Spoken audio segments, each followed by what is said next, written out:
Bushwhacks were some of the worst days I've ever had in the mountains, or life, really.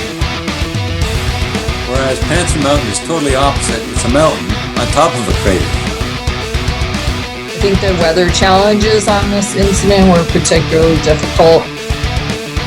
It was really the development of New York State. Catskills were responsible.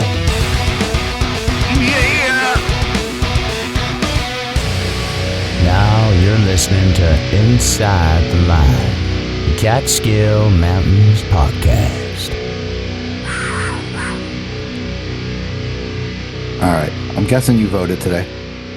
I mean, I voted for the podcast, not voted. Yeah, officially. yeah. So did you? Yes. Okay. So it's what every morning it's what I do. Make the cup of coffee, I vote, and then my buddy, my feline buddy Mick and I start our workday together. Nice. That sounds good. Yep. So tonight, Ted and I are just going to be shooting the shit because unfortunately we had a last minute cancellation, and we got some actually pretty good stuff to talk about with the news. And you have a recent hike, I don't, so you can go in depth without that. But yeah, so we were gonna put something. We had something on the agenda, but we're gonna put that off. We're gonna hold that off until later. It had to do with one of the greatest things to do in the Catskills, and that is bushwhack. But we will go on to that sometime later. Actually, we'll do a poll, Ted. I'm going to do a poll on bushwhacking and see what the Instagram people want to hear. Okay. That'll be cool. Yeah, I'm down for that. All right. So this seriously was just sent to us probably like 3 hours ago. I was cooking dinner. So there was an unfortunate incident on April 24th on Westkill Mountain.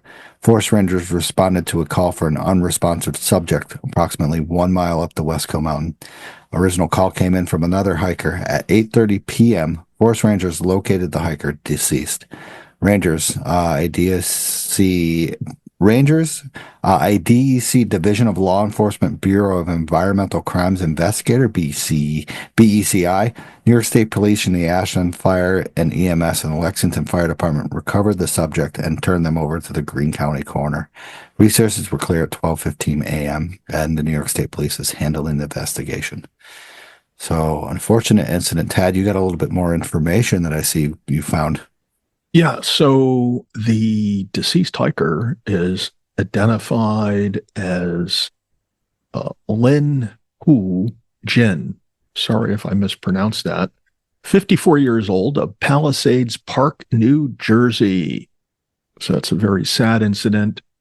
One of the things I wondered when they said that they found the body, it was 1 mile from the trail.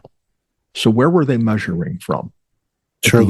At the end of the road, or when you turn on to the proper trail to go up Westkill, just after the bridge. So I measured it, and if it's from the parking lot, he was after that first significant vertical rise going out the Devil's Path, about 530 feet of gain would have put him at an elevation of about 2,600. If you're measuring 1 mile from the bridge, he got up about 1,100 feet just as you top over the ridge proper and then start heading towards the summit. But here again, we don't know if this fellow was just hiking Westkill, was trying to do the Devil's Path in a day. There's, just not a lot of information here, but it's a sad thing for someone to pass away unexpectedly like that out on the trail.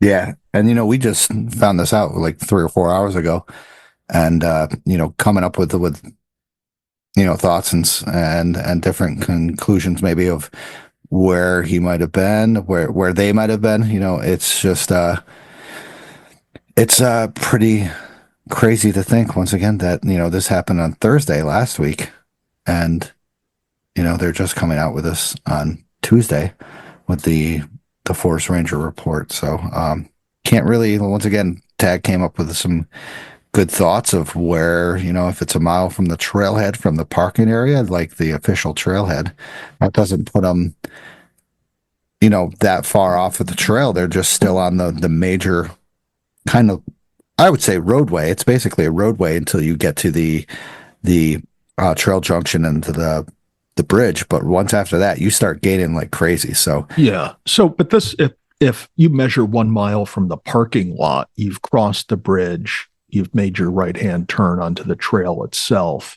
Oh, really? Yeah, and then it feels like it's more than that. Not according to. Well, yeah, I just meant it feels in real life like it's more than that. It's a bit. Yeah. So. Yeah, and I had the impression from the report that this fellow was hiking by himself. Yeah, it seems like it because another biker found him. Yeah. So it's definitely an unfortunate incident, and our thoughts go with the family and whoever knows them. Yeah, I also did a quick check to see if this fellow was a member of the Catskill 3500 Club. I didn't see his name on the roster. Tried to find him on Insta, didn't find anything on Insta. So his Catskill hiking pedigree is unknown at this time.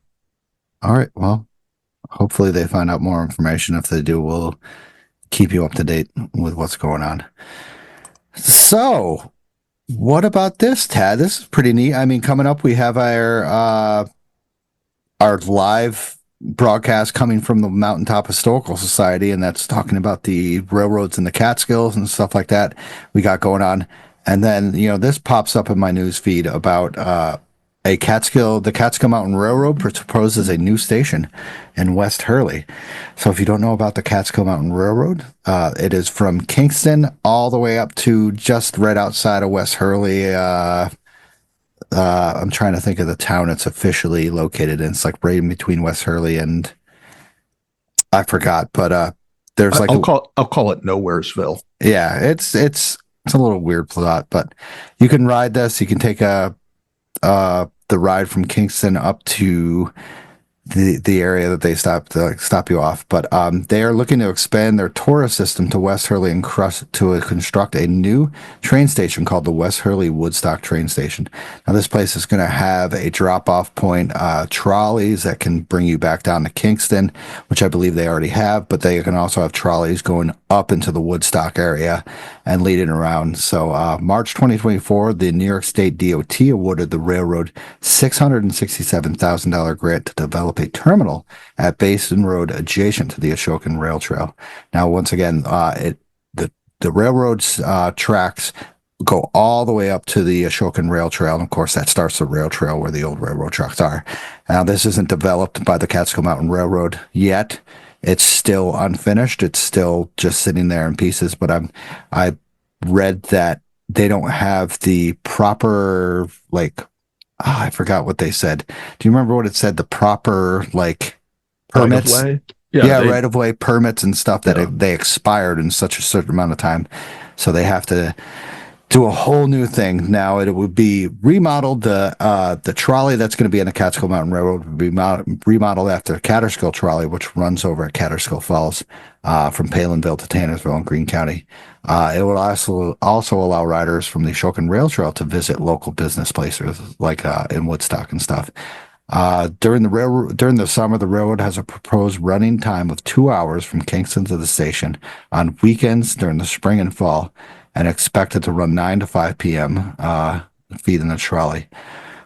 Now, once again, you can go back and forth. If you're up in the Woodstock area, this place would make it accessible to park at the rail trail and go down to Kingston and then back up, or vice versa. The Basin Road, however, is still seeking the Ulster County approval. Now, that brings us to our next little thing, that the Ulster County Committee is saying no to this proposal. They are saying, do not build it, because it just seems like it's going to cause so much of a cluster within that area, and it doesn't want it built up to the rail trail station. It said, hold on. So once again, where the Catskill Mountain Railroad ended is a 1.8 section that goes up to the rail trail. So this is a 1.8 section of rail that's already built that might have to be kind of like a little updated and stuff, but has not been built yet. Now, it shows that an investigation from the Times Union said that they submitted a grant application and they got that grant. And now the 8 members of the committee of the Ulster County area voted in favor of the recommendation with none against. After that, instead of the rail trail option, they said the committee recommended constructing a trail on the undesigned section, linking it with the Ashokan Rail Trail. After that, instead of a terminal at the end of the undesigned section, the committee recommended building a terminal at the section's beginning, which would require slightly extending the rail company's permit so it could reach the county-owned property where the terminal would sit. Now, it's a compromise plan. The recommendation cited a 2023 engineering study at the Open Space Institute. We talked about them previously, and we'll be talking with them soon. Actually, we have something scheduled with them. It will be really great.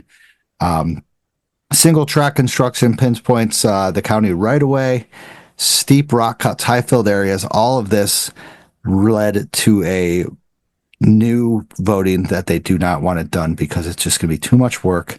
That it's going to be too much work with a new area up in the wood, up in the West Hurley area with bathrooms, cleaning, stuff like that, parking. Everything is just going to be a crazy time with this, and they don't think they have enough support to do this. So once again, we have expansion with the Catskills, old Catskill Mountain Railroad going up from Kingston to the Ashokan Rail Trail, and now they don't want to do it. So we got it's just, sometimes I don't understand.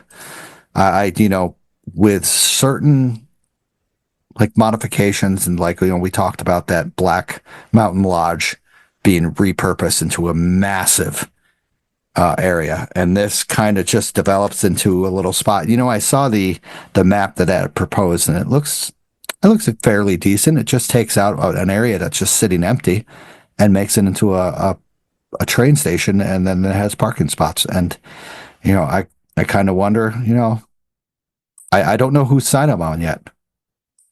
I need more information. I've looked up all stuff, and Tad's doing something.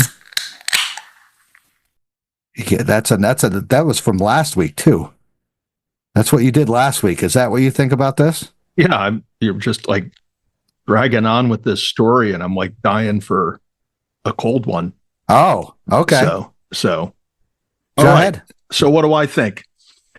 I have mixed feelings.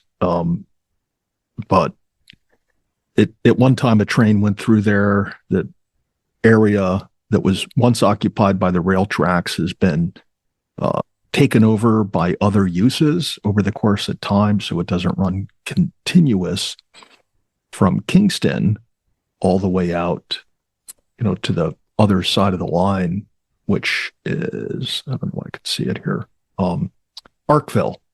And now there's 2 railroads that operate that old track, but the one that runs out of Kingston would not and would never go, at least in the foreseeable future, the entire length. It just goes a mile or 2 now. Yep.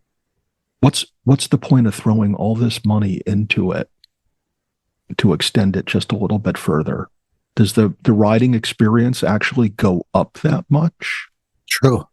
Or if you're going to start pumping money into this railroad that really just goes back and forth a short distance, why not just use some other technology that kind of looks like a train but doesn't require the heavy infrastructure of the railroad tracks? Because that seems, building the terminal, what it takes to get people on and off the trail, just come up with a much smaller scale fake train that looks like a train, that can ride alongside the rail trail and not raise the safety concerns that apparently Open Space and others have. And you can, seem to make more people happier on the one hand, and on the other hand, you're not using this dinosaur to go back and forth. So I know to all of you railroad enthusiasts, and I might get uninvited to our live show because of these just off the top of my head comments. But yeah, I'm kind of thinking, let's let's just ditch the old train that goes like 5 miles an hour because the track is so archaic and wobbly. And let's come up with something that, can go a little bit faster, much more affordable, and doesn't require the infrastructure. And you can think about, having it go all the way to the western end of the Ashokan, which for people that can't walk that trail or bike that trail, that would be a cool experience for them to be able to take, a faux train ride out along the Ashokan.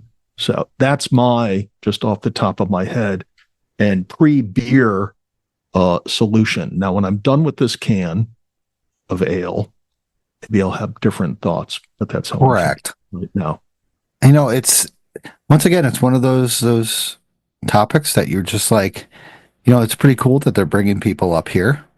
Once again, do you want to ride 2.5? I mean, 2.5 hours from Kingston, which is by car probably like 45 minutes up to the Ashokan Rail Trail? Not even. No, it's like 20 minutes. Yeah, it doesn't take that long in a car. Yeah, so you're but like 20. This is how slow the train goes. So now, exactly. Let's go back to just before Christmas. Somehow, some way, my wife and her sister and our niece and her husband and their baby, they all wanted to go on that Christmas Express train ride that this thing does. Oh, the North Pole thing? Yeah, so we did it. And if you're a 5-year-old, it was fun and exciting. Okay. And so maybe during that season, that would be a great thing to do for them. But the rest of the year, I don't see the train being that interesting. I think something more or just as fun and more useful is going with something that's far less intensity, requiring far less infrastructure, something that can cohabitate with the rail trail that currently exists and go on one side of it or the other, preferably on the side, opposite of the trail and the Ashokan. So when you're on the trail, you can see the Ashokan. I think that's a better solution. And, the recommendation that was had by the Ulster County area was that the last 1.8 miles be made into a walk-only trail, bike and walk only, just like the rail trail. Yeah. So, I mean, that, of course, will cost a significant amount of less money than $667,000. Well, that $600 and some $1,000 is only a portion of the cost. That's not the grant to build the whole thing. That just covers some of it. True. They'll have to come up with money elsewhere. So again, I just see this as entailing a significant amount of money for what payoff? What's the big benefit? True. I mean, they're going to say that it's going to bring tourism to them. It already gets the tourism. Yeah, but something smaller than that, I think, smaller in terms of the size of the train, not necessarily, something that rides on steel rails like that, but, something bigger than a little kid amusement park train. True. Which would be a lot less money, presumably more easily serviceable, and would probably attract more people if you gave them a longer run at a little bit faster speed. You'd bring people presumably all the way out to Boyceville. True. Yeah. Who knows where this is going to go? Once again, once these times of where we're back and forth, and to be honest, like even riding the Arkville train up there, as I've never ridden it, but my wife has said it's not the greatest experience. It actually is overgrown. The train is hitting trees and stuff like that, tree branches. It's not really that fun. And although it's one of those things that you're like, hey, I'm back 100 years ago, 75 years ago. It's not that fun. Yeah. Well, I think if you're really into going on a vintage train ride, there's other things out there. You might drive further, but it's probably a better experience.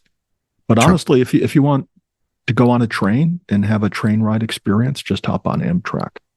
Yeah. Oh yeah. I actually love that. That's actually way better because you go from Albany to downtown New York City, you get the whole Hudson on the whole ride.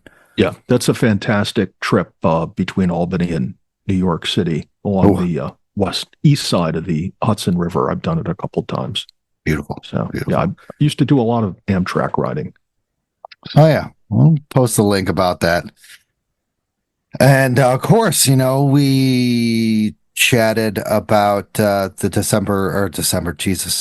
14th. We have a live show, 2 p.m. at the Mountaintop Historical Society. Register on the Mountaintop Historical Society website. I believe they give an email address or a phone number to call. I've heard at least 5,000 to 6,000 people have already registered for it. So. Yeah, definitely. We're going to have special T-shirts made up, for our 2025 World Tour, kicking off at the Historical Society. Awesome. So, yeah, I love it. Cool. Also, Ted, you found this news. I mean, we talked about Arkville, and I talked about the experience there. So, did you want to take this one? You can. Okay. So there's more train news. New York's Delaware and Ulster Railroad announces its return of operations. And this was 7-8 days ago. So the Delaware and Ulster Railroad, a heritage trail that operated once last in 2019, has announced its plan to resume operation beginning in May. If anybody's gone through the Arkville area, you've known that there's right downtown Arkville sits the kind of train station of the old Delaware and Ulster Railroad. Once again, it goes from Arkville up to Roxbury and then back, and then there's another spot that it goes down to, I believe, to Hawketsville and stuff, and then the High Mountain. It is heading in a new direction, literally and figuratively. Tom Pasquarella, executive director of the Catskill Revitalization Corps. Ooh, that's a new one. I might have to look into that. A nonprofit organization that operates the railroad. We will be offering train rides aboard the combination of cars and engine that have been here for decades. However, for the first time in 25 years, riders will be traveling east from Arkville towards Fleshman's and eventually High Mount, which, as we all know, is Bel Air. Since 2001, trains had run north from Hawketsville to Roxbury. Now, nobody knows that it's called Hawketsville. It's just called Hawkett. Anybody knows it's just called Hawkett. So, pretty cool stuff. I gotta admit, hopefully they slice the trees on both sides. Because, like I said, my wife has been on the one from Hawketsville to Roxbury, and she has gotten smacked with trees. She said it's beautiful in the autumn, though. Sure. Yeah. But I mean, this is the old vintage stuff. We've all been through Arkville and seen those old vintage trains. It's pretty neat seeing that. It's pretty cool seeing those there. And I mean, they're vintage, but yeah, but just the cost of maintaining that equipment. I mean, look here, they've been out of commission for quite a few years, and presumably that is bundled up with the cost of repairing, maintaining, so much so that they can't even go out and trim the tree branches. Yeah. Should we make that into that thing that they do near what's that resort called? Down past Mount Tremper. What's that crazy? Yeah. They do the rail trail thing where you paddle, you ride. The Emerson? Yes, the Emerson. They have that little thing there where you just ride on the trains, and then you can get hit by a car on 23. Yeah. Does that actually start at the Emerson? Is that part of the Emerson? Or is that I don't know. Out of Phoenicia? I think it's out of Phoenicia. Okay. That it starts. Okay. That's I mean, I just know it's near that's where I cross, and it says slow down, people ahead, and I'm like, target acquired. Yeah. Jesus. But could you imagine though, you drive up to do that, and you get behind these people on their cart that are pedaling so slow, right? They're just inching along, and unlike being on a trail where you can go by them, now you're stuck behind these people. Mm-hmm. So I don't know. So when you bring spray water bottles and spray them like a cat. I just go to the Army surplus and get a bazooka. Oh, damn. Yeah. This just went to a whole nother level. Yeah. All right. Went and atomic on that. The fly fishers are having a good time watching you do your stuff on the Esopus. Yeah. All right. Next little topic. I found this online, and this brings me back. This brings me back. I think it was 3 years, almost when I first started this podcast, of a good time that we had here. I wouldn't say a good time, but a great time of justice that we had here. in Hunter Mountain. So a social media influencer who live streamed his visit to Horseshoe Bend is now facing federal charges. Oh, excuse me, after allegedly defacing an historical archaeological site while broadcasting to thousands of viewers. According to authorities, the damage from carving the inscription of the rock is permanent and irreversible. Once again, this is split. Fuck this guy. NGO also live streamed his encounter with National Park Service (NPS) ranger, who later found him at a nearby motel. NGO was cited for vandalism. That's his name. NGO, whatever it is, a misdemeanor offense. If convicted, he faces up to 1 year in jail and a $100,000 fine. His initial court appearance is scheduled for Friday. Once again, this sounds familiar, Tad. You weren't with me on the show yet. Do you remember this incident? Oh, yeah. Yeah. Good old Hunter Mountain when that guy went up to the John Robb lean-to, and he did basically one of the stupidest things that you can do and tagged himself on the freaking side of the lean-to. Stupidest thing you can do to leave a mark, leave a trace, because now you just basically left yourself to be identified and to be flagged down. That was phenomenal time. And then when he got bashed on social media a few days later, he drove up there. Do you remember that? Oh, yeah. He drove up one of the ski slopes at Hunter Mountain, and he got stuck in the snow. Yep. And the Rangers were called in to get him off the ski hill.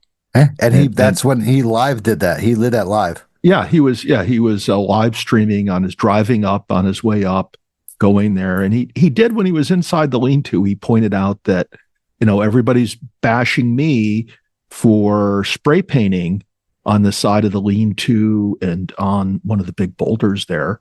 But he pointed out that all these other folks over time had carved their initials into the lean-to and had, carved into the lean-to other inscriptions and things.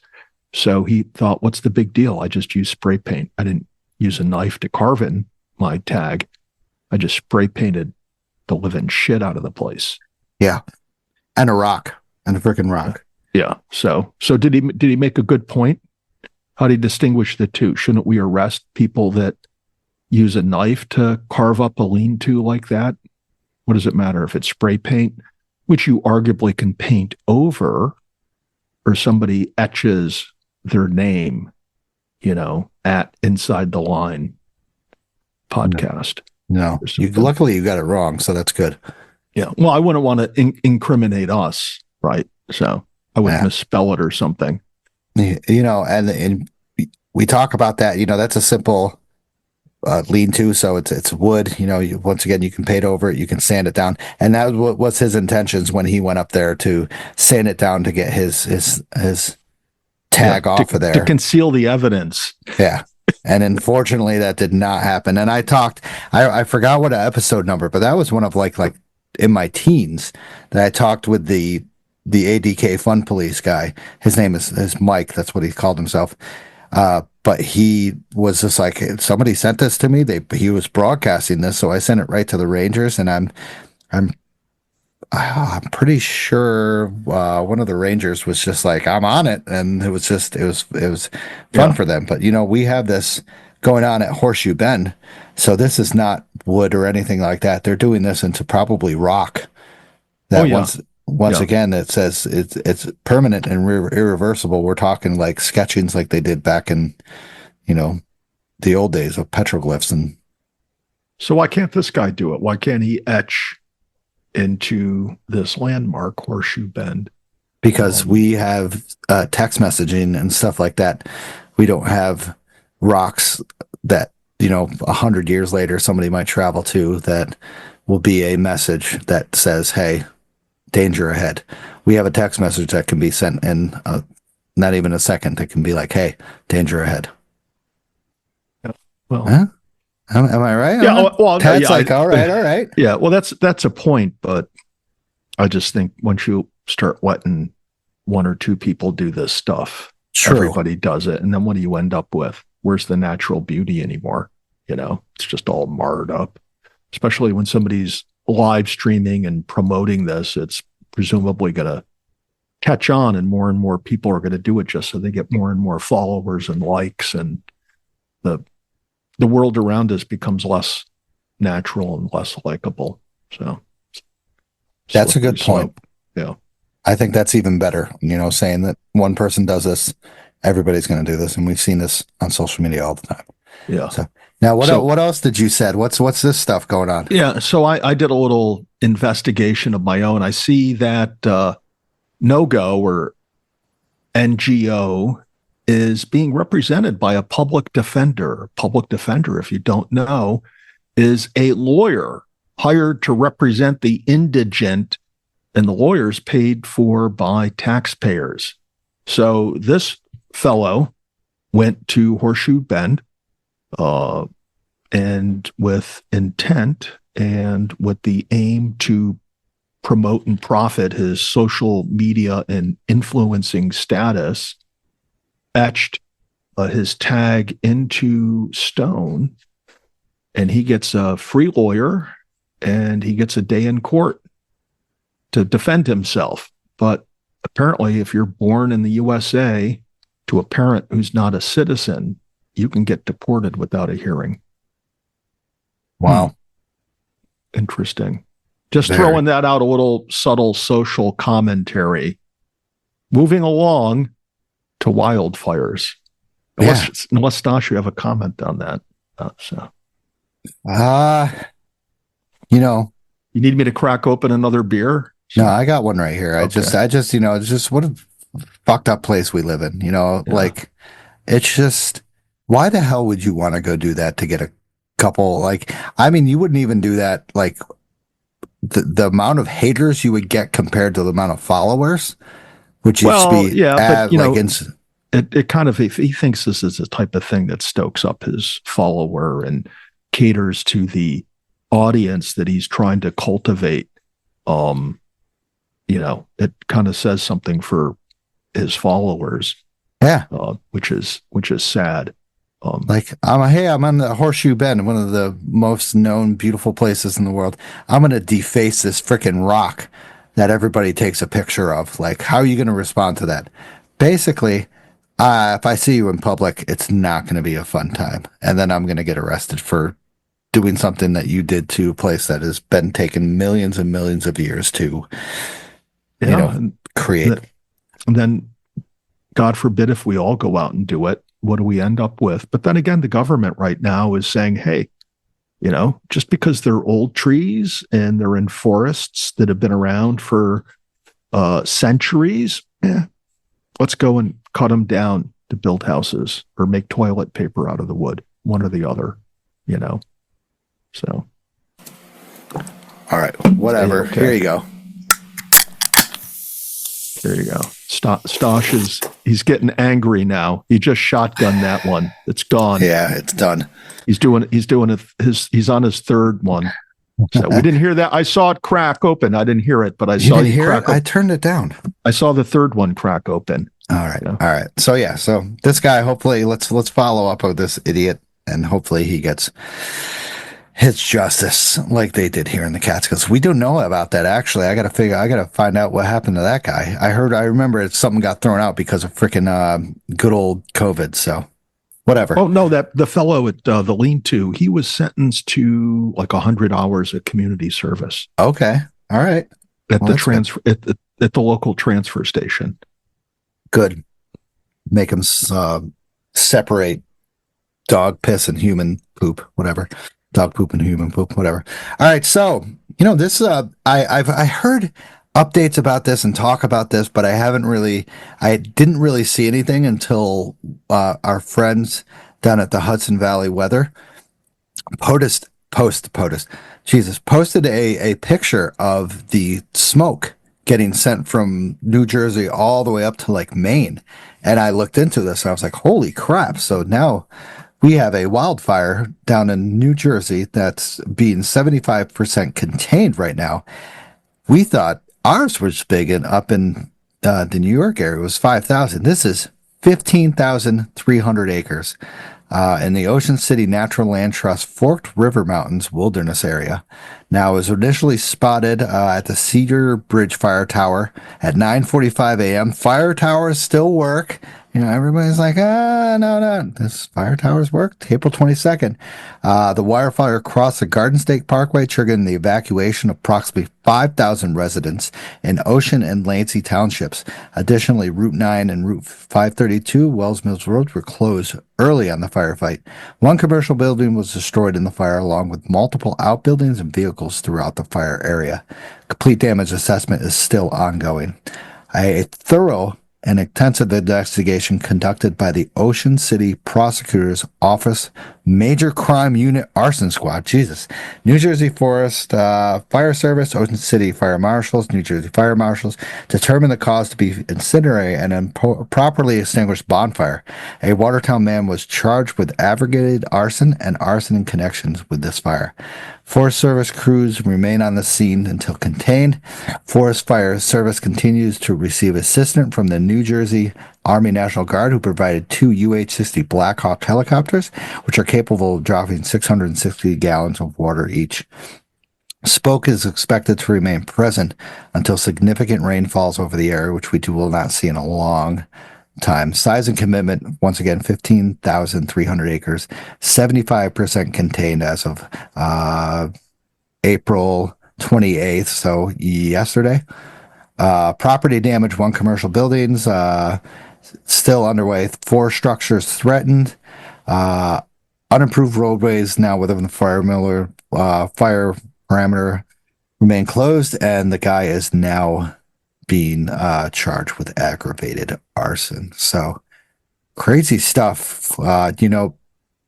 We brought this up before, and I don't know if it's in the age of social media and the internet that we're seeing more and more about this, or more of this happening. But I feel like, once again, we had a good winter, but bushwhacking, stuff like that, everything is still bone dry.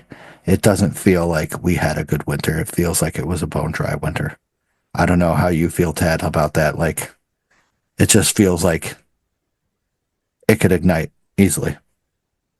Yeah, well, I'm not an expert on this. I will say a couple weeks ago when I was out, 2 weeks ago when I was out hiking with Tom Who's and gang, conditions did seem to be dry. You can kind of smell that dry autumn leaf smell in the air.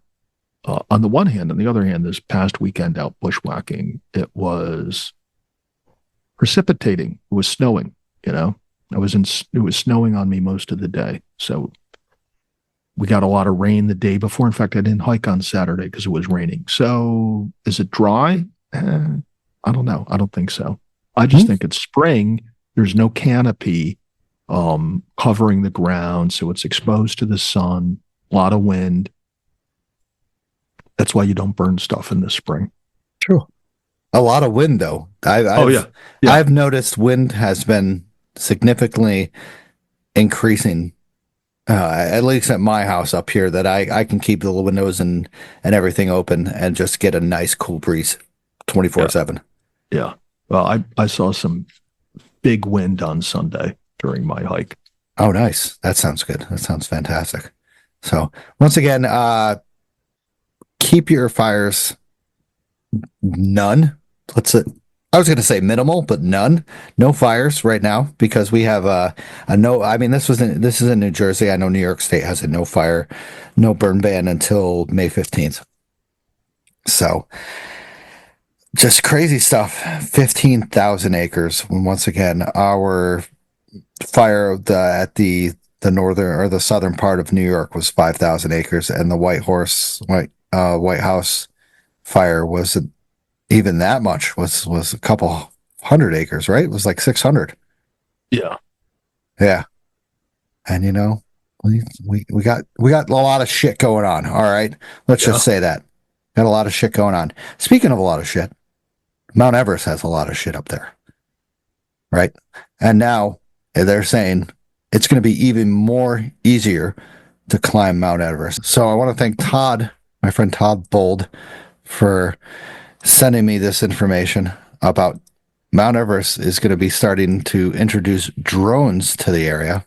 Well, now I can't see the part of because of CNN travel.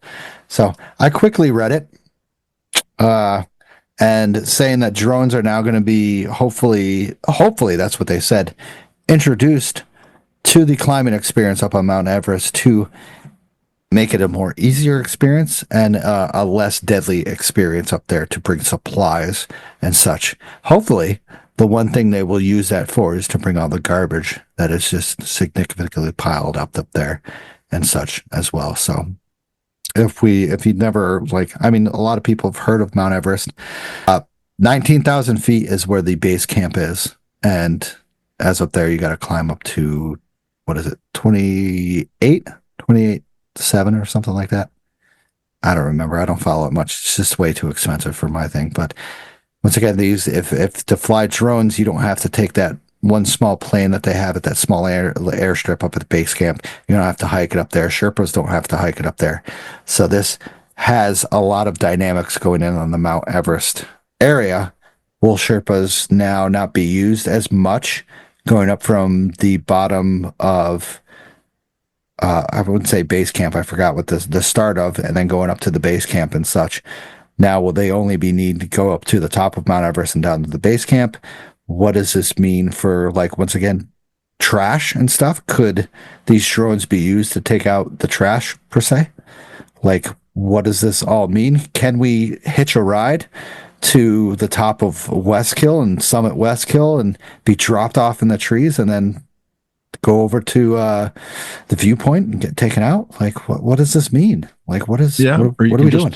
You can just throw your goggles on and watch it from the comfort of your own house while you go outside. Yeah, you don't. All right. So wait a minute. So I actually got to talk. So specialist Sherpas who hail from nearby hills and mountains have been navigating the similar trail for climbers. Now, a dozen have lost their lives. Now they are considering a new way to get up the mountain. The aerial distance between the 2 points is roughly 1.8 miles. When hiking, it is 20.6 miles going from A to B. So, because once again, switchbacks, towns, stuff like that. So he is this Sherpa of Imagine Nepal, its expedition company has been guiding climbers for nearly a decade, and now saying that they need drones to help out because of how much traffic they're getting. Around the same time, a CEO of Airlift Nepal was in touch with the Khumbu, I got to say that right, Khumbu municipality for 3D mapping using Everest for drones when the mayor how much weight the drones could carry. In April 2024, with the help of true drones donated by China's DJI and working with the committee, Airlift began experimenting. In the beginning, it was also our first time. They said they can bring up about 1,100 pounds of trash from Camp 1 to base camp. And then it took more than 40 flights to get that 1,000 pounds of trash. The drone can carry about 66 pounds of weight, but they only transport about 40 pounds at a time to be safe. That is pretty crazy.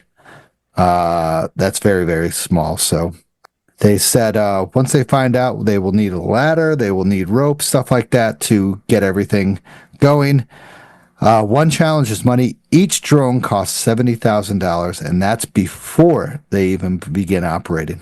Everything after that is totally added up because of weight, because of what they need to be take up, of course. They think that this is going to make this safer to bring people back and forth because, once again, airlifts, stuff like that. This one guy said that it is they have been the front man on Everest for several icefall doctors for 8 years and said that this could be a good addition to the Everest climbing experience. And as I would think, it's probably just going to be making more money. And it is, someone said this is part of climbing, that if you date back to the early years, there were no satellite phones or kind of weather. You basically had to take it on. And now, once again, this is ruining the whole climbing experience of being a mountaineer in the high mountains and stuff like that. And you know what?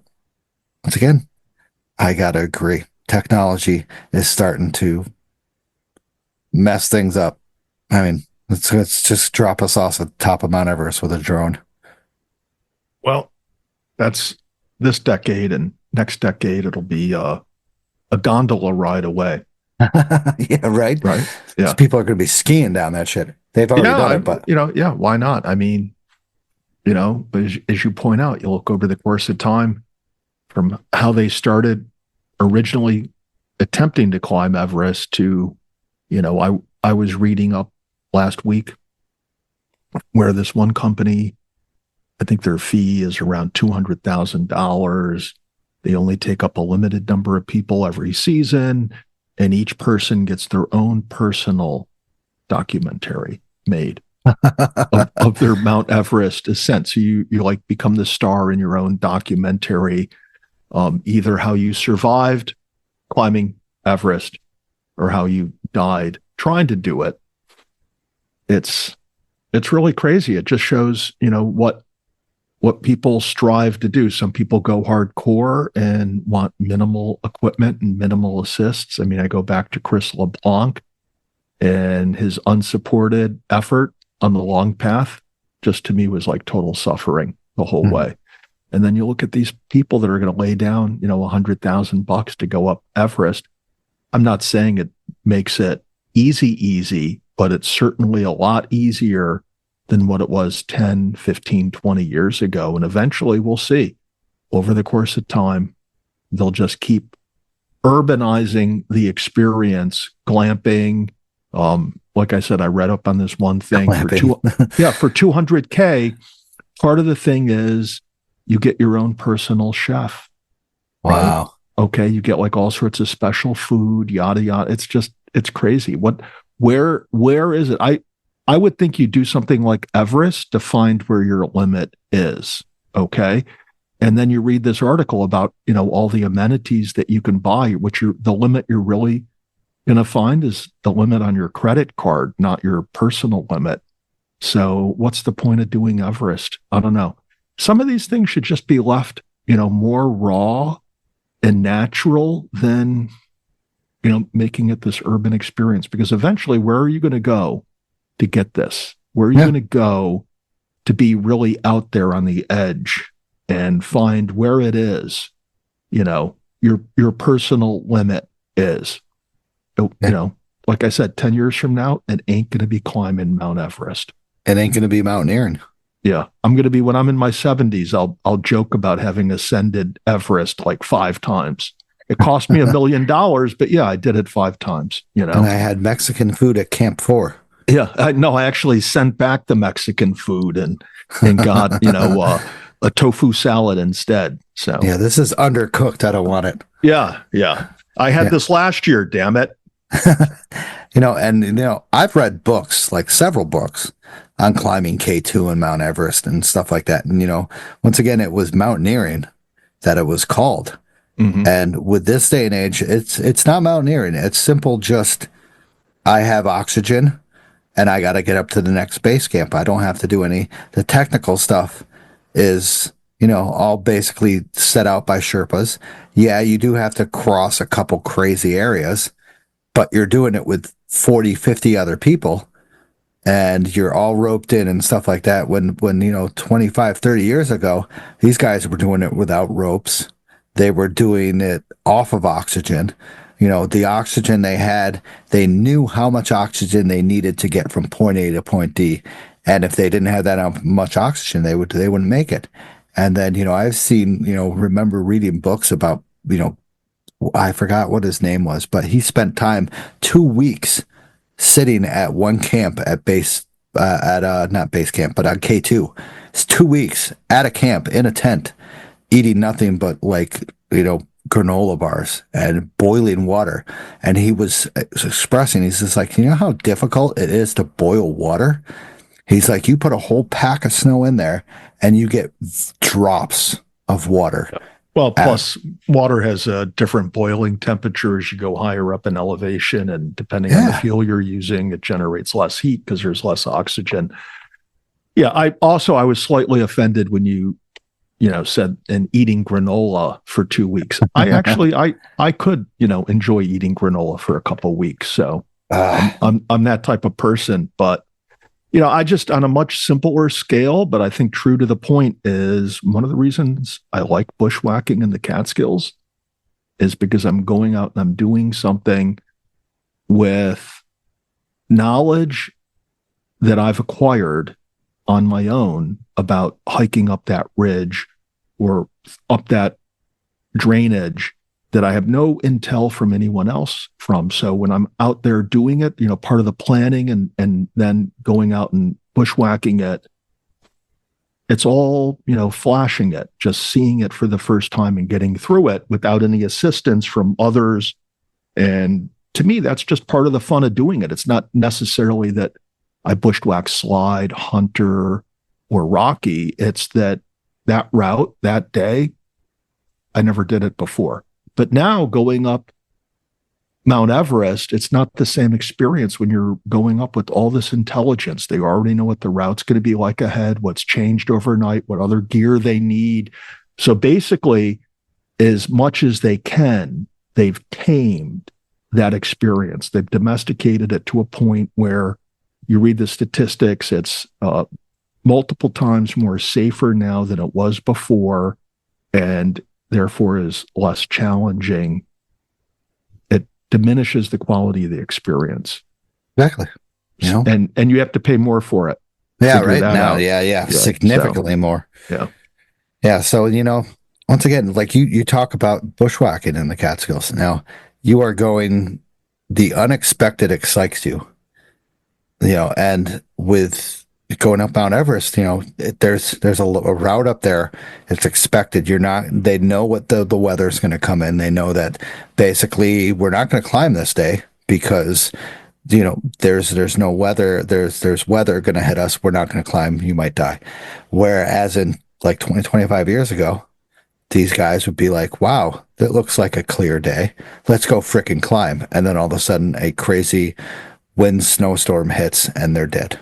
Yeah, so, they don't, 15, 20 years ago, they didn't realize the storm was blowing in because they didn't have color radar, satellite radios, yada, yada, yada.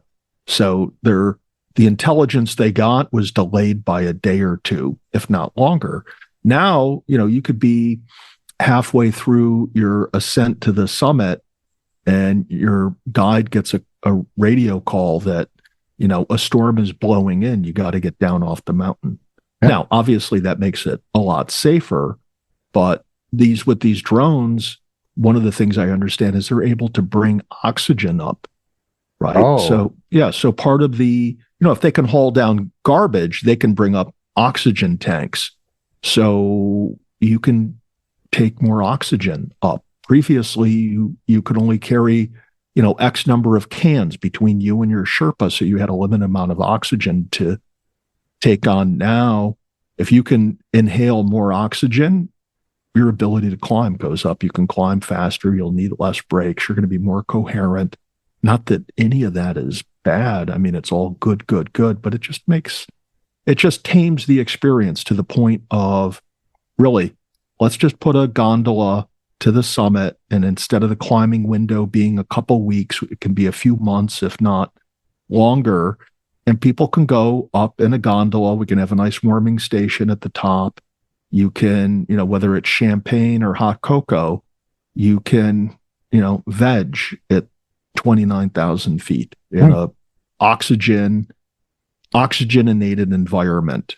So what can it be cooler? It's a lot cheaper than doing that 15 or 20-minute flight in space. So I'll stick to my bushwhacks in the Catskills. Thank you.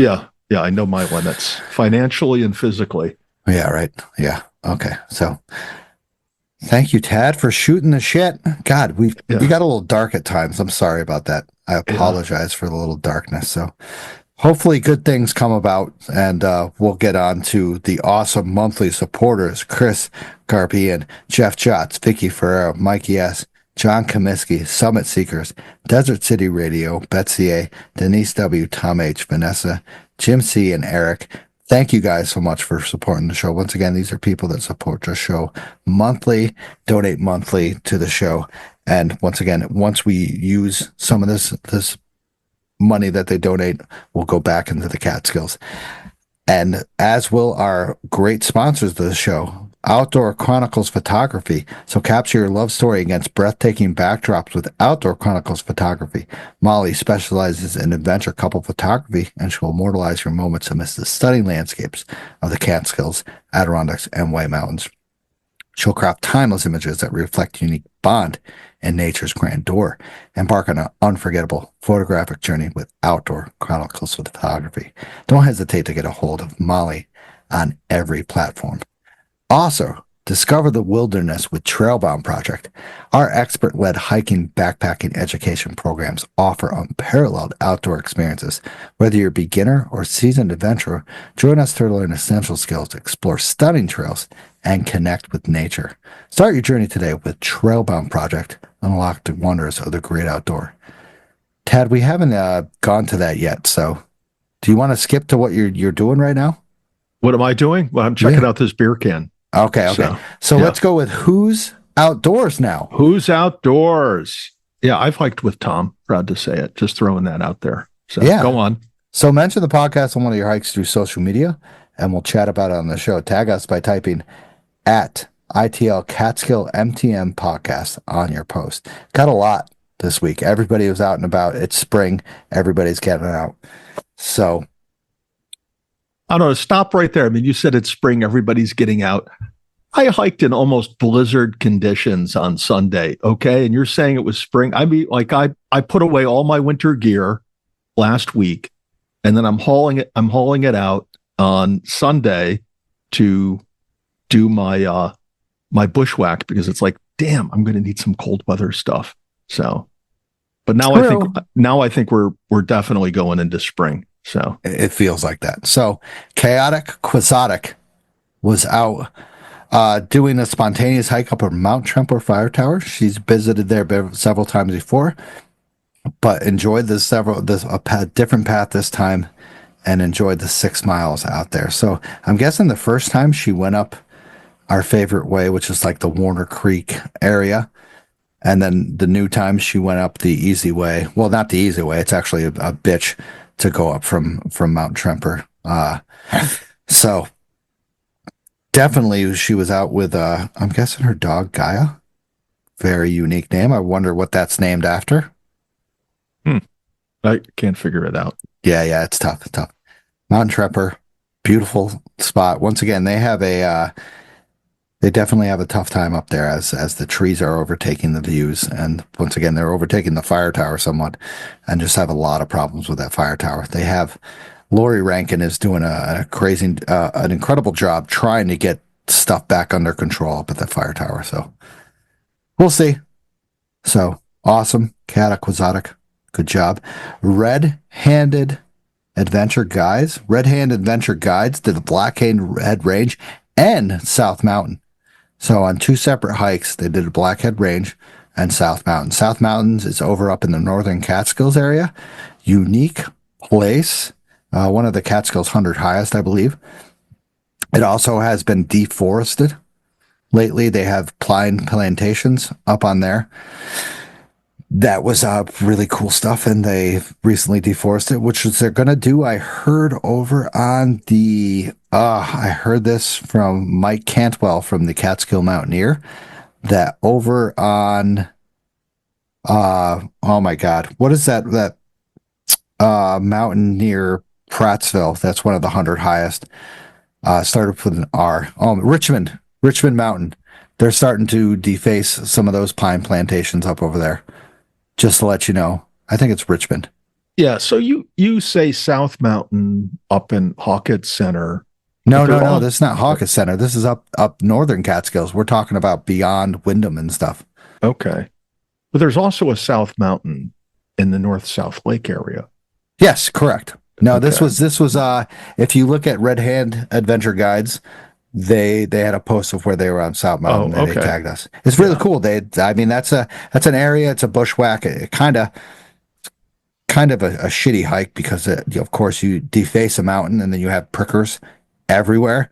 Prickers have grown crazy in the past 3 years, and it's just But this is the time of year to go up there, then, right? If it's got all that low growth that's thick, prickers. etc. Now Yeah. you got to get up there before June.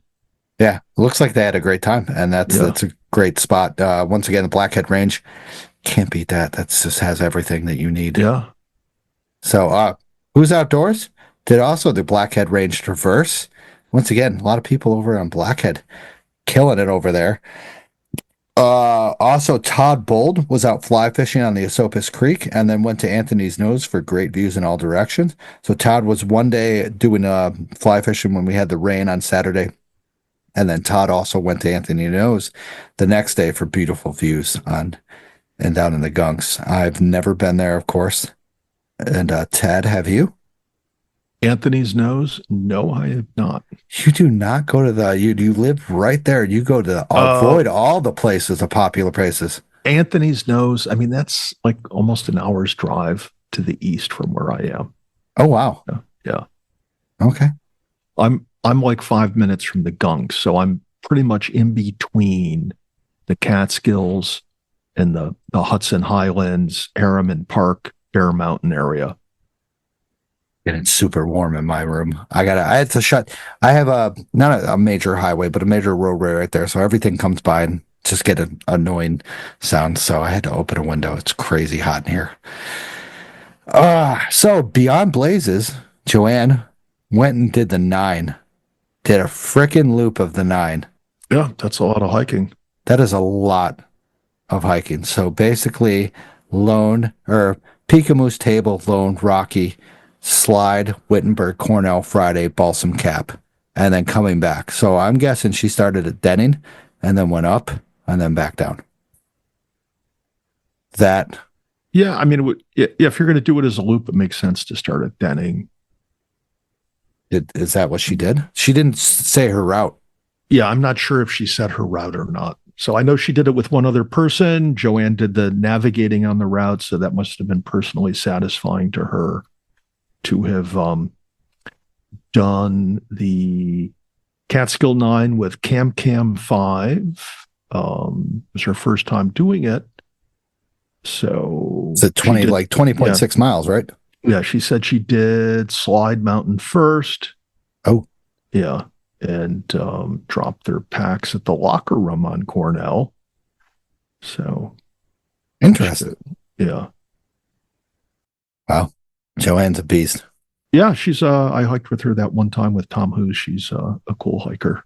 So but yeah, I've only done the Catskill 9 one time. What was your route? We started and ended. We did the loop. We started and ended in Denning. So, beast. Yeah, there was just 2 others of us. We had hiked a few times before that, and we had a blast. Each of the people I hiked with were professionals in the outdoor environmental world. So it was kind of like, being educated for X number of hours. I think we were done inside of 9 hours. So it was a good How was day. the misery of ending though? The long. Well, for me, it's unique because, I come packaged with some, injuries that plague me. But physically, it wasn't that, in terms of muscles and aerobic, it wasn't so bad. It was just my hip starts to fade when I get in the teens and my knee, hurts after that. But I packed appropriately. I had enough water, enough nutrition, enough ibuprofen to make it. So, yeah. I think at the end I was just snorting them. So yeah, I don't have a fear. I don't have a fear of doing that. I just have the last 2 miles of, I would say not the last 2 miles of any hike, but the last mile is just misery for me. And then especially doing the 9, that is a long drive home for me. That's like 2 hours and 15 minutes. Yeah, it's not even an hour for me. Yeah, so I just going in from Denning, I have to drive up to not even Roxbury. I'm trying to Roscoe. I got to drive to Roscoe and then head up at Walton and go back. So this is a 2 hour and 15-minute drive for me. So yeah, but good job, Joanne. Yeah, the 9 is nice, and there's some people that do it every month. That's their thing, is to get out and do the 9. And I can see it. If you're physically capable of doing it, to me, you hit a certain zone doing a long hike in the Catskills that, it's like a tranquilizer. You just feel so good.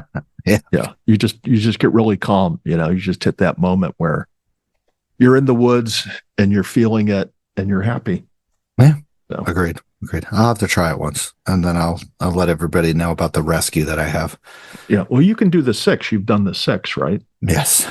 So it's, a little bit more than the 6. We'll see. So next, Coco Gorm. This is a new one, and I was very surprised because this is not even located in the Catskills. I don't know if this was done by like accident, but I'm guessing you can't really do that by accident. So she did hike number 12 in Shenandoah, Mary's Rock and Buck Hollow Trail, approximately 12 miles, 3,700 feet. Good training hike, and the terrain is really rocky, but no scrambling. And they said it was 2 hours and 15 minutes from Baltimore. So I'm wondering if they saw one of my posts when I was down in the Shenandoahs and I did, Appalachian Trail stuff. I was doing some trail magic for some thru hikers. I've always done Mary's Rock on my 3 excursions down to Virginia. And, thank you very much, Coco. Yeah. Yeah, That's we cool. appreciate it. And I see she follows me on Insta. And that's why. Yeah, I've liked many of her photos. She got some cool stuff there. It's all because of you. Well, yeah, I don't want to take credit for all of it. I'll just take credit for 99.9% of it and give you a 10th. And I think that's being generous, but I was going to say, you haven't been down there to Shenandoah, so. No, not on You foot. You gotta go. Yeah, I hear it's like from her photos. It's a lot like the Catskills. It is. It definitely is a lot like the Catskills. So beautiful stuff. So thank you for tagging us once again. And then also, famous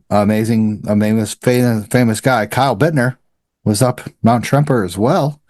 Him and his daughter Skylar went up and enjoyed the sunset on Mount Tremper. What an experience. What a fantastic. Photos were absolutely amazing. Went up the traditional way. Oh, I was blown away.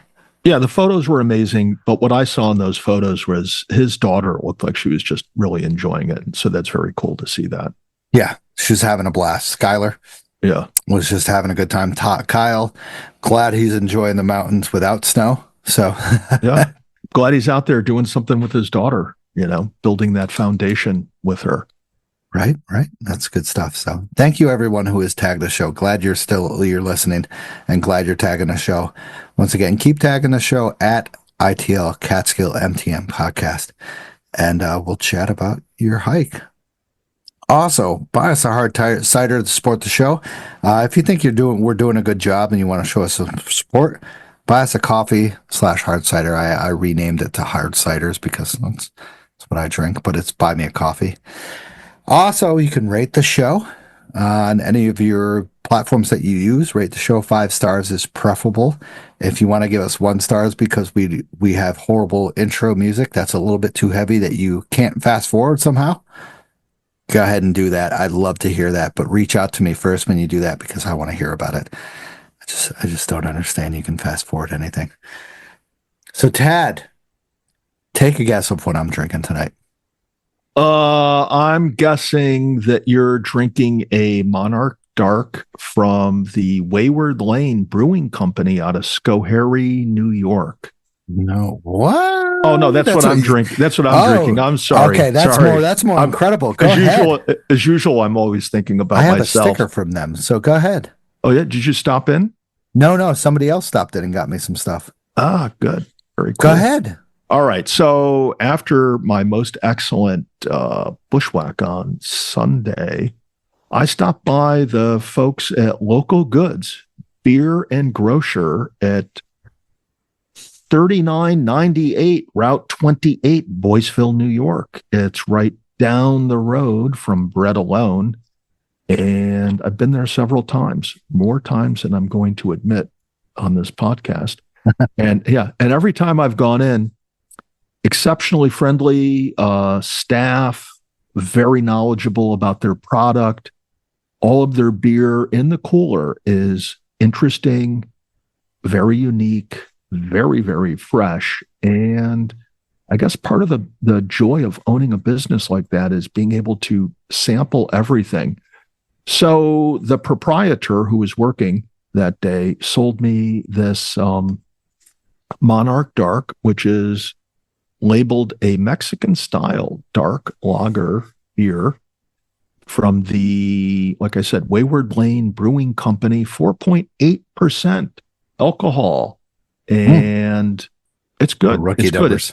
Yeah, it's not as dark as I was hoping, but it's definitely a very drinkable and delightful beer. And once again, it's from Local Goods on Route 28, just down the road from Bread Alone. Highly recommend you go in there. They got a lot of interesting stuff in the store. When you go in, mention that you heard about them on Inside the Line. And oh, by the way, do they need stickers? Oh, they have the best. Yeah, drop off some stickers there. The other thing is they've got some really great swag. I got this cool free coaster from them. I got a bunch of really neat stickers from them. And I was chatting up with the guy just about life and stuff in general. And he gave me a free beer, which maybe I'll drink when we're done recording tonight. So I got my 4-pack and a freebie and some free gear to go at Local Goods. You celebrity, So there's my unpaid endorsement for Local Goods. Again, just down the road from Bread Alone on Route 28 in Boyceville, New York. Nice. Then that was a Wayward Lanes? Yes. Yeah. Okay. And Schoharie, that's not that far from you, is it? No. I actually went through there. I wouldn't say Wayward Lanes, but I went through Schoharie today. So I am having a Hudson North Big Peach. Of course, my friends at Hudson North sent me an awesome package. I will post about that soon, with full of all their amazing stuff. And I am incredible. Actually, Kyle from Hudson North will be on the show next week. Oh, okay, cool. Chatting with us about Hudson North Hard Cider and his hiking experience, because they're big supporters of the trail and supporters, once again, a lot like us. Some of their profits go into trail building, trail cleaning up, and stuff like that. So Hudson North Big Peach. Do you want to know what the ABV on this is? I'm going to guess it's 6.8. Higher. Really? Oh, okay. This is why it's called Big Peach. Big Peach. So Big Peach is coming in at what? 7.8. Don't know. I see from the grin, I'm still low. I'm still low. Jesus. 8.2. Okay. So Stosh isn't going out tonight and doing like a quick grocery run after the show. We can tell. No, not at all. Not at all. Illegal. So, but sorry, I'm looking over to the right because where I am, Oneonta, we have like lightning happening and thunder. So it's really cool. It's one of those times where you love spring. It was 77 degrees today, and now we're getting thunderstorms, and it's going to probably be cold tomorrow. So I'll take it. So yeah, friends at Hudson North, friends at the Wayward Lanes. I'll tag both of them and Local Goods. That's pretty cool. Yeah, definitely check out Local Goods. Go in, support your local proprietors, and mention the show. So when I go in there next time, I can get more free stuff. Jeez, I'll have to drop off once again some stickers there. I'll be like, oh, my buddy Tad, and they'll be like, Tad. Oh, Tad. Look at this one. This one's nice, that's pretty cool. Yeah. It says Boyceville. Or wait, what does it say? The Catskills. Ooh, I like that. Yeah. Yeah, definitely cool. I got a bunch of other ones. I won't waste your time by showing them to you, but yeah. I didn't hear that thunder. Sorry. I saw the flash. But go in did there, you? Yeah. Buy some beer and get lots of free swag. Yeah, why not? Why not? This is a great place. The local Boyceville. Mostly everybody goes up through there on their way to the Catskill. So we'll definitely support them. It's a few miles away from Woodstock Brewing, the Phoenicia Diners further to the west. But I many times now on my way out stop at Local Goods. I also stopped at Bread Alone and got my wife and daughter some muffins from there. So, which they like. Good. All right. So, once again, now is the time to volunteer. We have organizations that are making their schedules and that are starting to do trail projects, trail cleanups, and stuff like that. The 3500 Club is doing their Trailhead Stewards. Catskill Trail Crew is starting to make their calendar for visiting out in the Catskills in the certain areas. Catskill Mountains Club, Visitors Center, Jolly Rovers Trail Crew, and the Brindley Mountain Fire Tower. They are all starting their schedules. So check up with any of them on their social media platforms because, once again, we can use any volunteering. New York, New Jersey Trail Conference can also have the support. Check with them to see any trails that are open because I know there's some trails that are open as well to be maintained. Also, stickers, you need them, let me know. We'll send you them free. Just send me a message on Instagram or Facebook or, my email. You can get my email from the website. I'll give you some free stickers. So weather forecast. Ted, I'm going to go with Sugarloaf Mountain tonight. That sound good? Also, I want to know is when we did this last week, were they forecasting snow for Sunday? I don't think so. I think so. I'm going to re-listen to that episode. I'm going to fast forward to the weather forecast part because, yeah. I'm going to also look at the Monday. So Monday actually looks pretty decent. So kind of like the forwarding. And this looks like a little bit different weekend, kind of like, Friday on Sugarloaf, they expect a low of 55 during the day, a low of 48 during the night, but a chance of, the wind is freaking picking up over here. Wind 25 to 35 miles an hour. So, of course, the wind chill is not that crazy.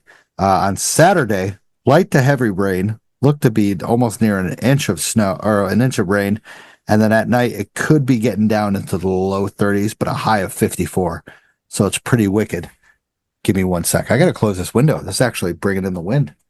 Yeah, I see you've got a significant storm cell headed your way per color radar. Yeah, you're going to get hammered. We need to wrap this up. Look at that light. Do you see that? Yeah. I'm looking at, look, I'm going to zoom in on your house on color radar. Go ahead. Tell me. I'm going to watch you get vaporized in real time. And this is not going to be published. Yeah. Sunday seems to be, there's some good thunder. Sunday seems to be a good day for hiking. It looks like it's going to be clear with some clouds going in the later day, a high of 39 and a low of 21. Wind chill doesn't look to be too bad, of course, but that'll be a good day for going out and kind of staying, not over sweating, but staying cool and such. Right? Yeah. Yeah. Well, I'm looking at somebody else's forecast for this weekend. I mean, go ahead, God. For the Catskills. It's the simple forecast app that comes on your phone.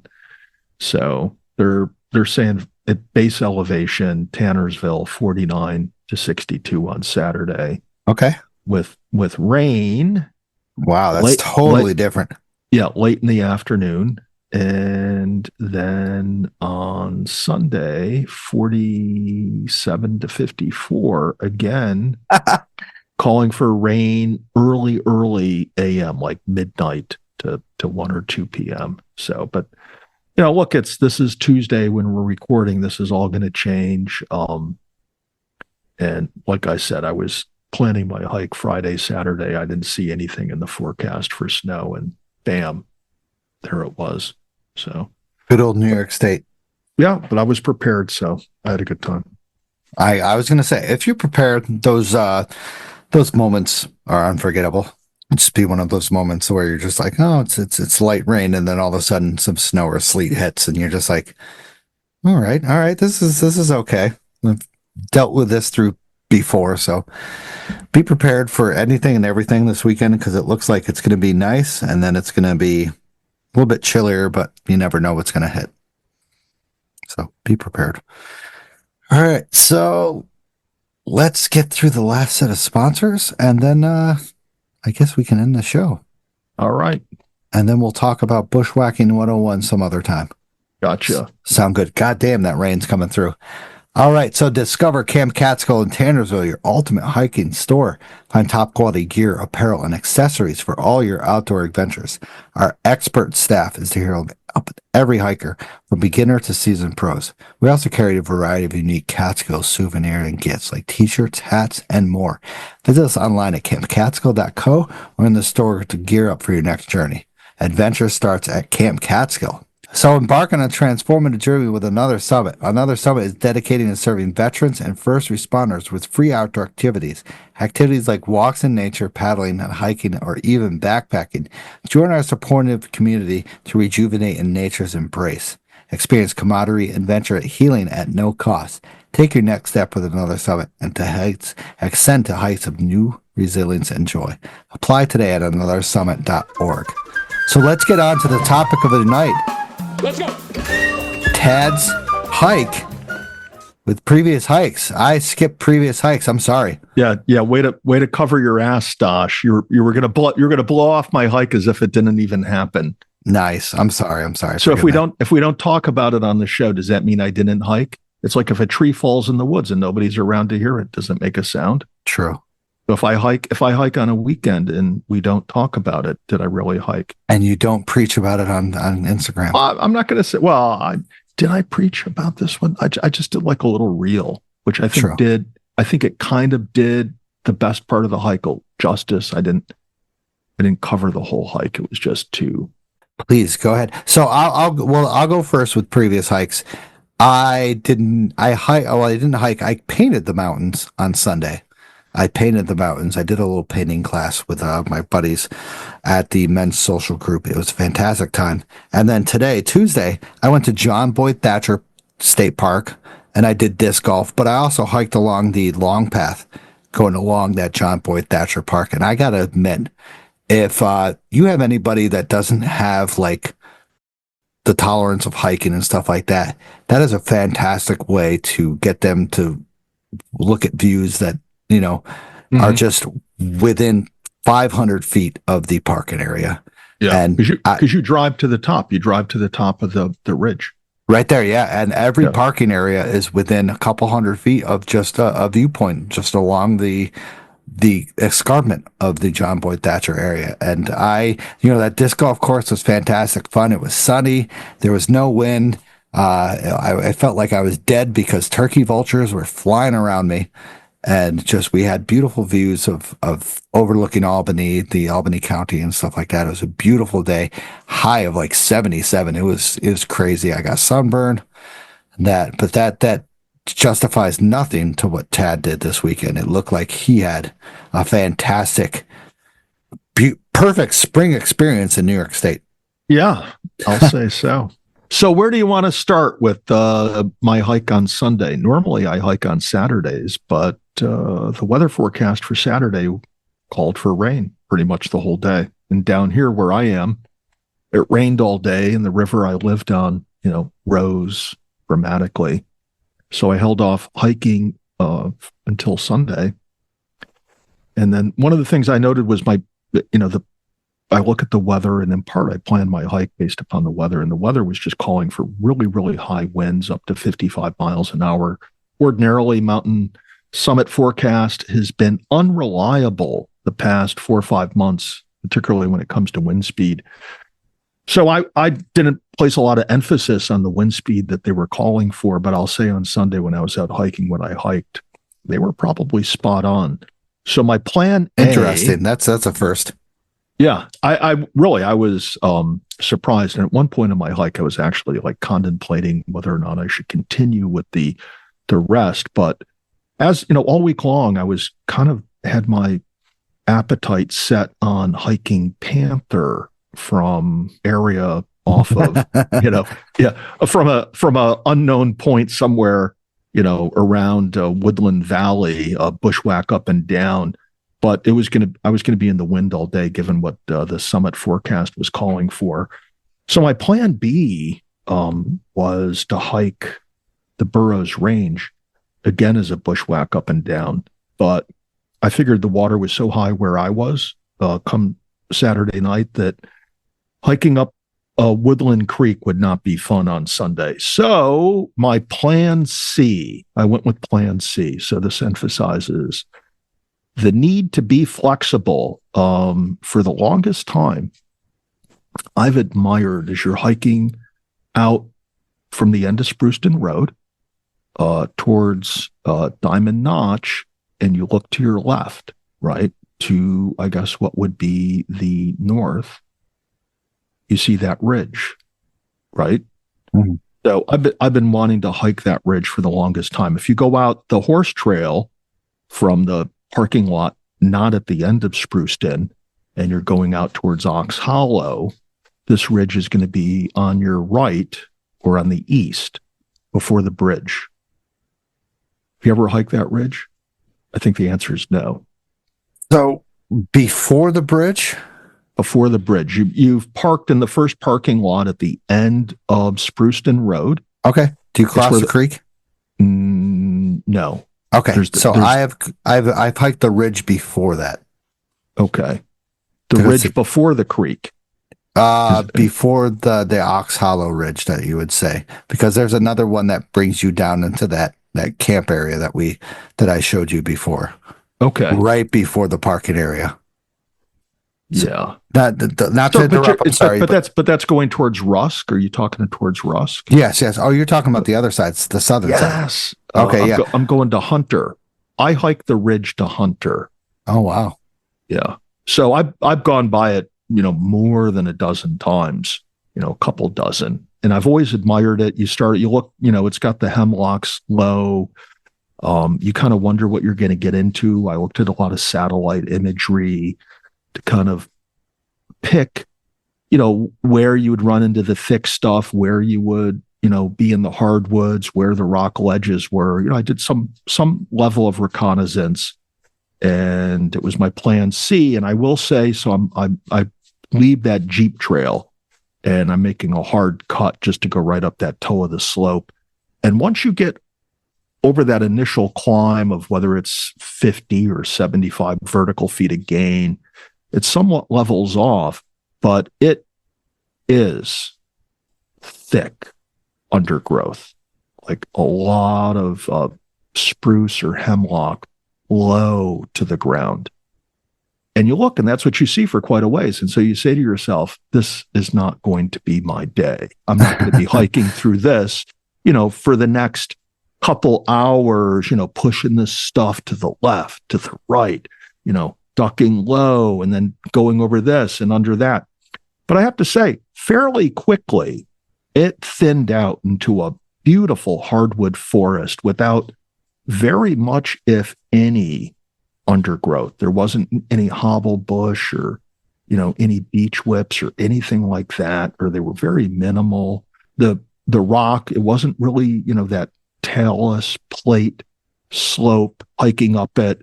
There was a few rock outcrops. I've bushwhacked other ways up to Hunter, and I was expecting to reach rock outcrops or ledges at, certain elevations where I encountered them elsewhere. Nothing really that bad. But as I'm going up, it's windy. It's not all that cold, but it's a damp cold. It started snowing at 2,700 feet. I get to, there's a mini summit or knob on that ridge going up at about 3,300 feet, which really wasn't, that difficult navigating up it. There really wasn't a lot of challenging rock ledges to get over. But once you crest over it, you have to descend a few hundred feet before you start climbing up Hunter Mountain proper. And that's where I hit the most significant ledges of the day, was descending off that 3,300 foot knob.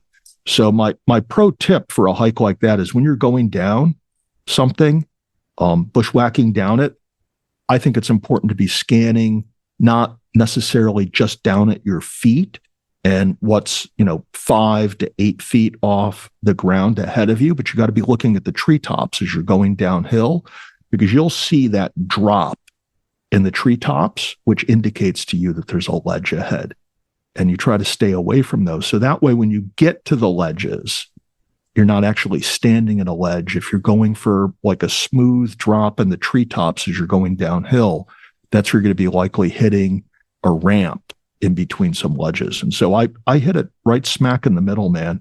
I had ledges to my left and my right going down that one section, but I was in the middle of a nice ramp.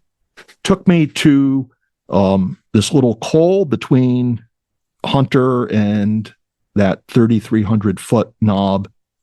And so I heard Mike Kudish's voice in the back of my head talking about bogs and doing core samples because it was kind of wet and boggy through there. Then I started climbing up towards Hunter. This is where I kept saying to myself, any minute I'm going to be stepping into the thick of it, because that's what you see in the aerial imagery is just a lot of thick green wooded areas, whether they're spruce, hemlock, balsam fir. I was really expecting spruce from what we encounter elsewhere on Hunter. And like I said, I was expecting it to just get annoyingly thick, but it didn't. I never hit like a thick patch where you're cursing at yourself, wondering, why the fuck are you doing this? So I really say overall, that was just a really splendid ridge to bushwhack up. My route took me almost to the fire tower proper.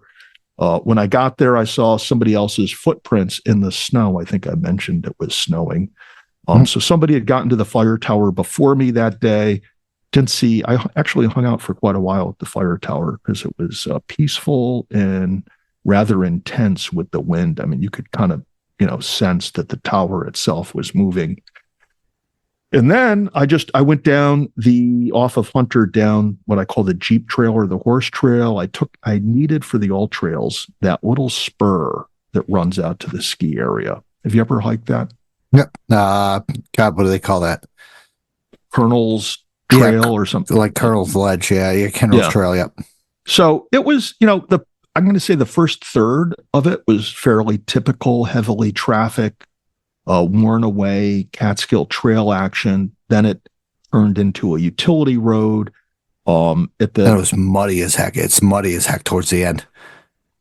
I can't complain that it really was muddy as heck towards the end.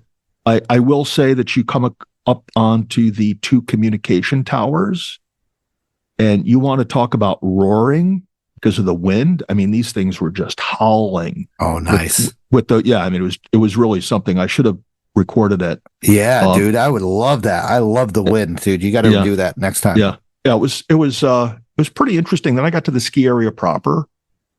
It was closed. I reminisced that this time last year, I hiked over the Plattekill area and went to the ski area at the end of their season, and it was close. It was kind of just interesting. 2 Aprils in a row, I'm at a closed ski area that I used to ski at. And then I continued on, and on my way back up the Colonel's Trail, I had been planning to continue on that day to East Rusk and Rusk because I have an open box for them on my second grid.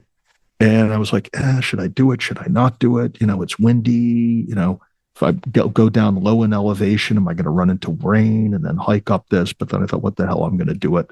I have to say, I think East Rusk is one of the most pleasant mountaintops in the Catskills, although the herd path is really beaten through that whole area. You just still get that primitive, wild, Catskill mountaintop forest feel going over East Rusk. The hike from East Rusk to Rusk is the same as it ever was. I've kind of hiked all over that col, over the years, but there is, like I said, a pretty well worn in path. Sometimes I feel like on these herd paths and I'm like following in Tom Martone's footprints because this guy's like, hike there, multiple times in a month. Yeah. So I got to the canister on Rusk. I saw that 2 people had signed in earlier that day, made my way down the forbidding and unpleasant talus slope path, of Rusk.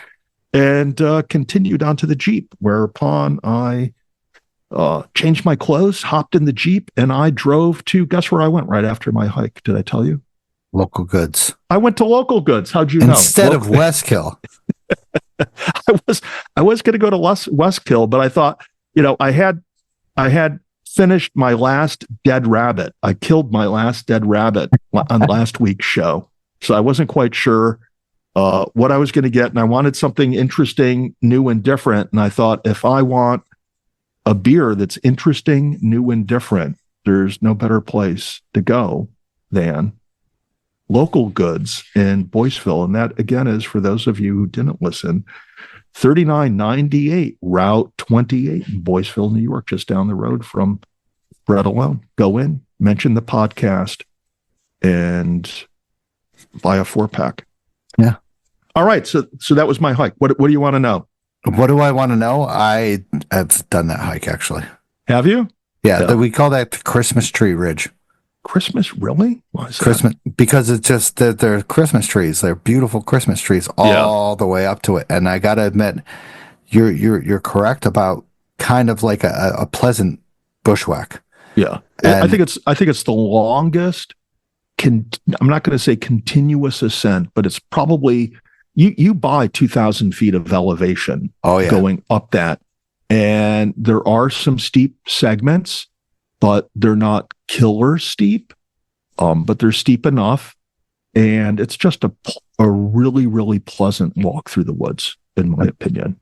A lot of people will find that looking up that to your right when you're walking along the horse trail, like, it's intimidating, because it's like it's pretty steep within that first, like you said, 75 to 100 feet.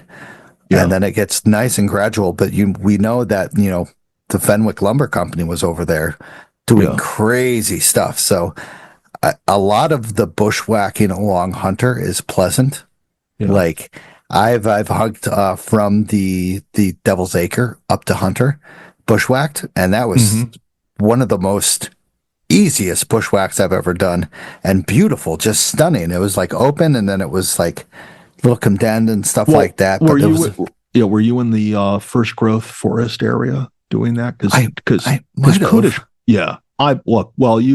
when you say that you've bushwhacked up Hunter from Devil's Acre, I'll admit that if you and I were in the same area, that's one of the few times I actually made a hard left in a bushwhack and went for a trail, because I hit bushwhacking hell over there one time. Actually, twice going up Hunter from different approaches, I've hit some really gnarly shit. And that's kind of what I was expecting, on Sunday on that ridge. I was expecting, where there's that one overlook, Geiger Point. Where I was actually higher up than that, I think it is. I was expecting to hit that rock ledge and have to figure out how to get up and over it. But I didn't encounter that going uphill. But also hiking out of Becker Hollow 2 winters ago, I hiked that first ridge, which makes a hard turn to the west. And I wasn't able to connect with the trail there. So you just hit the summit proper? Like, you just went straight up to the summit? No, like I said, I made a turn for the trail that day. Okay. Yeah, I got to a certain elevation, and you can see a lot of zigzagging, where Tad was like, I'm going to do this. I'm going to make it through there. And then I hit that fuck it moment. Yeah. Where I just went hard left to the trail, because I wasn't but 400 feet off the trail at that point. But I've done from Devil's Acre over to Hunter. And I will say, I'll have to look at that book. Hold on. Yeah. I remember that hike exquisitely, even though it was like 4 or 5 years ago. It was on Super Bowl Sunday, 2019. And I really thought that if I didn't make it through that area, nobody would ever find me. It was, I just ran into so much shit that day. Thick snow, sugar snow, rock ledges, thick trees. I mean, it was tough going. But unlike that, I don't know what you call this, Christmas tree ridge. That would be a good name for it. I can see that had a lot of like Charlie Brown Christmas trees on it, but it was really, really worth the time and effort to go up it. And I can see myself doing that a few more times. So right. I started to tally up my number of bushwhacks off of Spruceton Road and to the ridge that is on either side of Spruceton Road. And I've done over 20 so far. Jesus Christ, you're creating the goddamn herd paths. Yeah. I mean, it's like insane. Can you see that? What the bleep? Yeah. Interesting. Yeah. Well, good for you. That's been a fun area. Yeah. It's a great area to explore. There's a lot to explore, especially on public land, and then there's a lot of, you got the 214 side, which is absolutely insanely steep. And then you got the beautiful side of the Spruceton where you could once again go up, I call Christmas Tree, you call Ox Hollow, and then you can go up the Hunter Brook, which is pretty nice. And it's just, those are, every way to dissect Hunter Mountain is nice. Yeah. Well, we should put together a few people and we should do I know the Fenwick Railroad route. I know. I got to get a day where I'm available and then I can plan all this. It's not going to be but I got to do it. The planning is relatively simple. I mean, the planning entails getting in your car with your gear. Your gear should always be ready to go. Hop, that way you don't forget anything, and just hop in your car, get to the rendezvous point and have some fun. But no nettles. There's got to be no nettles. We got to plan on where we're going to park, carpool, stuff like that. That's easy. We can do that the day before. Nettles, yeah, you're going to run into nettles. It's obviously to do that because you're going to look for the old artifacts from the Fenwick Company. We should do it if we can't do it in the next 2 weeks, then you do it in the fall, right? I'll think of it. Let me get back to you on that one. Right. Yeah, Mr. I've got I'm juggling 4 schedules over there, and I get to hike once a month. So I do. It sucks. We should start a campaign to collect money and every week buy you a lottery ticket. So if it hits, waste of money. You can just quit working and hike all the time. I don't want to give that back to New York State. No way. You need to, the planning you need to do is not to hike the old Fenwick Lumber Company area. The planning you need to do is how you can take 2 to 20 years off of your work life and just go have fun. Right? That's my advice to everyone, especially if you don't have children. Even if you have children, you be like Kyle, get out with your kids as much as you can. But you don't have kids, sell everything, sell your house, sell it all, buy a camper van, live the van life. You and I, you can satellite connect with me every Tuesday. We can do like a little quick chit chat, not this slinging the shit tonight for an hour and 45 minutes. We can, meet up with you wherever you are. That's my advice. Make it happen. Getting the wayward lanes, hitting them. Good. I like it. All right. So let's wrap this up. So post-hike brews and bites, local goods, and then you said Bread Alone would be a fantastic spot to tag as well. My power is that was just a flicker. Yeah. Interesting. Bread Alone is also a good meetup spot in the morning. If you got a group that's getting together and you want to carpool over to a hike, meet up at Bread Alone, and then maybe drop some cars at the Catskill Center and continue on to your hike. Yeah. Excellent. All right. So thank you once again to the monthly supporters and monthly sponsors. Greatly appreciate you guys supporting the show, believe in the show, continue to listen to the show. Thank you to everybody who's donated. Once again, buy me a coffee, buy me a hard cider. Buy us a coffee, buy us a hard cider. Sorry about that. Thank you to everyone who is still listening to the show. Greatly appreciate it. June 14th, live show at the Mountaintop Historical Society. Register with them. Send me an email. I could register with them as well. Send me a message on Instagram or Facebook. Send Tad a message. He will relay it to me. Be there and have a good time talking about Catskill history. So, Tad, sayonara, sir. All right, we'll see you next week. Next week, North Hudson Hard Cider, Kyle. This is going to be a fantastic time. Sounds good. Hey everyone, I just want to thank you for listening to the show. If you enjoyed the show, subscribe and throw down a smooth review on Spotify, Apple Podcasts, or any podcast platform that you use. You can also check daily updates of the podcast, hikes, hiking news, and local news on Facebook, Instagram, Twitter, and the official website of the show. Remember this, you gotta just keep on living in the Catskills, man. Livin. Wicked, wicked, wicked, wicked.